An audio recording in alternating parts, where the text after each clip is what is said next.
fact that we can think about how we think, the fact that we can observe how we're acting, the fact that we can pay attention to how we're feeling means we could modify ourselves to do a better job in life. That's called metacognition. So when a person begins to wake up to who they're being, and then they say, like Gandalf on the bridge in Lord of the Rings, "You may not pass today." That kind of decision becomes an experience for the person that they never forget. That kind of willingness to change is when they transmute those survival emotions into elevated emotions. And those emotions, because they're addictive and emotions are the record of the past, then for the most part, the body as the unconscious mind does not know the difference between an experience in your life that creates an emotion and an emotion that you can fabricate by thought alone. To the body, it's the same.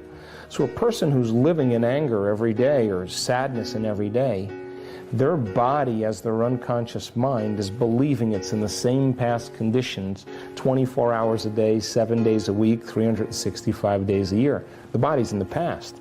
So when a person takes that emotion and literally denatures it and turns it into another emotion, the freedom from that addiction, breaking the chains from that emotional addiction, is called self-love, is called joy. Now there's a liberation of energy. And the person is in love with themselves, they're in love with their life, and they say, that was so worth it. And all of a sudden, they look back at their past, and they say, I would never change anything in my past because it brought me to this present moment. And when you can look back at your past that way, then the past rolls up to the present moment, and now you're beginning to experience true freedom. That certain people will not see possibility until they reach crisis, till they reach their lowest level, and then they're going to wake up and say, I better change. I think the greatest demonstration of change really is to begin to show others how to do it, to be the living example of it. That when you and I are the living example of joy, that when we are not attached to what people think or emotions that keep us feeling sick, and we are celebrating life, and we are passionate about our future, that we are filled with ideas and inspiration. That's a very contagious state of being. And people that are lost in habits or lost in those emotional states, they will see it initially as a affront. It'll be a confronting moment for them. But inside them, they secretly want to be free. They just don't know how to do it. So we always say in our workshops, you always know when someone's in the midst of change because they stop talking about it. They don't talk about it. They're too busy being it. So if you and I are waking up every morning and demonstrating change in our life, the people in our life have one of two choices. They either begin to become inspired by change for themselves, not because you're preaching to them philosophically, but because you're demonstrating it in your life. They'll either rise up to that, or the person cannot maintain a relationship with the person who's living in such freedom, which means they'll probably stay the same for the rest of their life. But if crisis happens, they may make another choice. So my recommendation for people who are steeped in habits and emotional states and patterns of thought, the individuals around them have to live in a state of joy.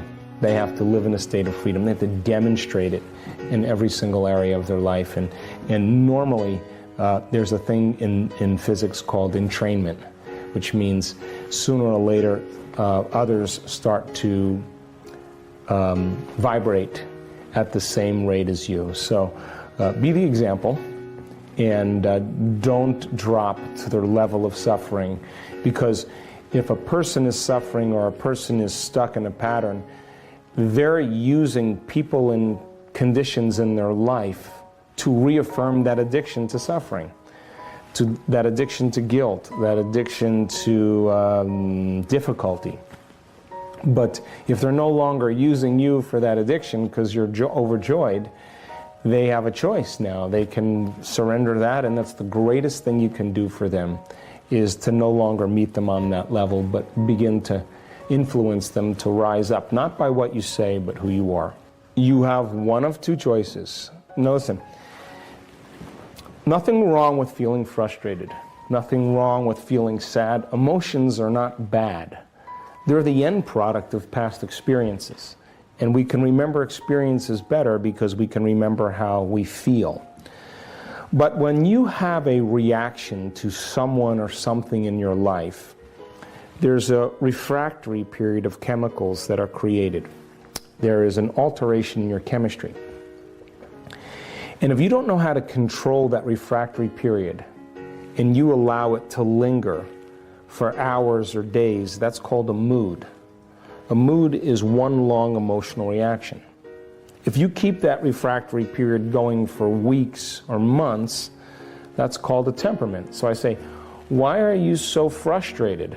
Well, I lost everything 6 months ago, and I'm living by the same emotional reaction.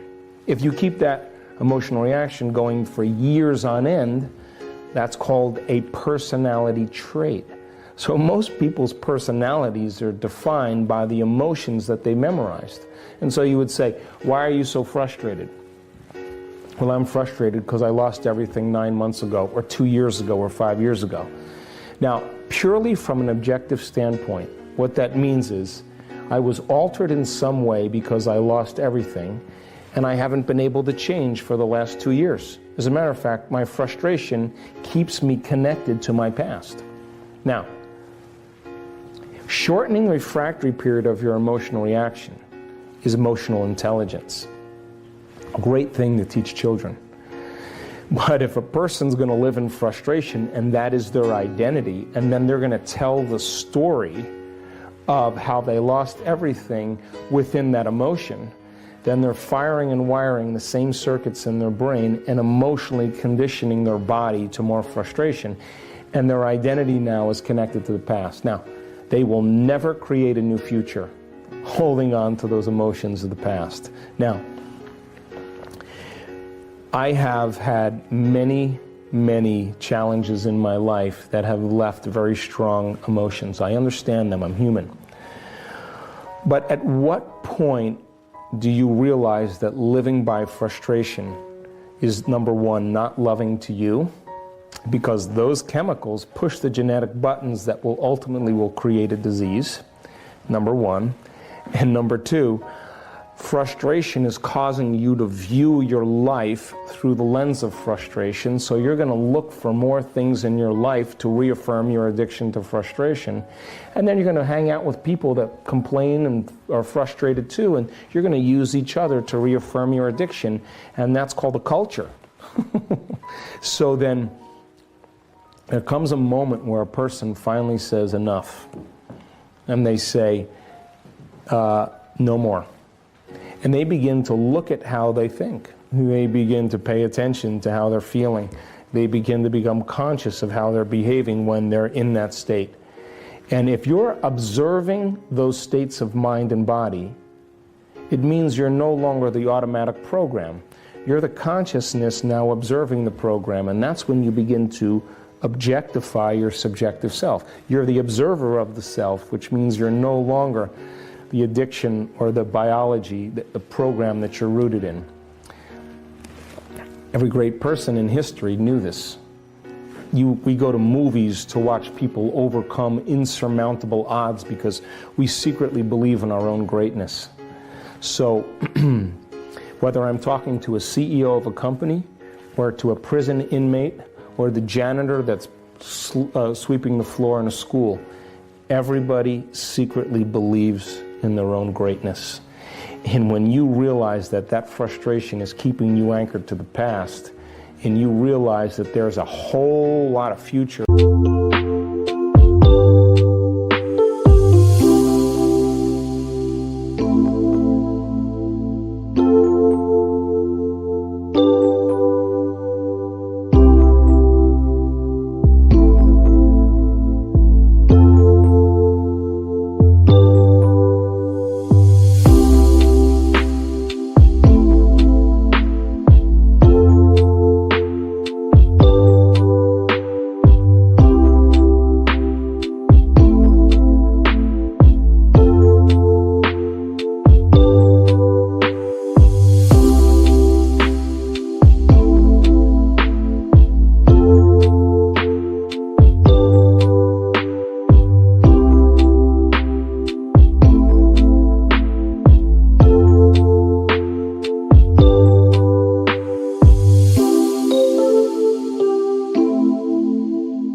when you can really reason that in your mind, you'll say, what is this frustration worth to me? And when you begin to break free of it, you will be liberated and new opportunities will come into your life. So again, study the knowledge that shows you that there are future possibilities. Nelson Mandela, he had a whole lot of reasons to hate. He had a whole lot of reasons to be frustrated. Had a whole lot of reasons to be judgmental. 27 years in prison, sooner or later he realized, I got to be creative. You know, first 10 years of his life, he said, I'm never going to get out of here. I'm never going to get out of here. I'm never going to get out of here. And he was creating the emotions of hatred and anger. He's looking outside his prison after 10 years. And he said his heart spoke to him. And all of a sudden, it said, maybe you could get out of here. What if you could get out of here? And he started thinking, how could I get out of here?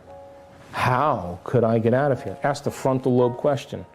And all of a sudden, the frontal lobe begins to select different networks of neurons and seamlessly piece them together to create a new idea. And he says, I'm going to write letters to the United States on apartheid and anti-apartheid. So every week he writes letters and he sends them to the United States. A few years later, the United States starts answering. And then he says, wow, who's going to lead this nation? Who's going to lead this nation? Who's going to lead this nation? And then all of a sudden he started thinking, maybe I could lead this nation. Maybe I'm the guy that should lead this nation. And as he starts to ask this question, the most important question comes out. How would I have to be to lead a nation? Now this is greatness. And he transmuted his hatred into kindness. He took his judgment and turned it into compassion. He took his bitterness and turned it into unlimited mind. He walks out of that prison 27 years later. He gets to lead a nation. I hope you enjoyed this amazing speech by Dr. Joe Dispenza. We'll continue with our daily challenge. Can you complete the inspiring quote and give us the right answer? If you can do it first, you're the daily winner. In the last video, we were looking for 2 words.